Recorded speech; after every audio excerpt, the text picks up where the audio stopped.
এখন আমি একটা একটা করে এগুলা খুলে দেখাবো, এগুলা কতটা সুন্দর। Premium quality, 100% cotton. এটা হচ্ছে 3 পিস, 2টা মাথার বালিশ আর চাদর। কিং সাইজ 2টা মাথার বালিশ আর কিং সাইজ চাদর। আমি দেখাচ্ছি, অনেক সফট কটন। একটা সম্পূর্ণ বড় সাইজের 2টা মাথার বালিশ, দেখেছেন? সম্পূর্ণ বড় সাইজের 2টা মাথার বালিশ, অনেক সফট। আর এটা চাদরটা সম্পূর্ণ কিং সাইজ।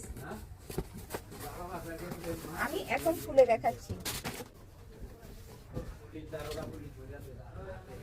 এই দেখেন কত বড় চাদরটা, আমার মাথার উপর দিয়ে উঠে গেছে, দেখেছেন? সম্পূর্ণ ফ্রি সাইজ, সর্বোচ্চ খাটের জন্য কিং সাইজ চাদর।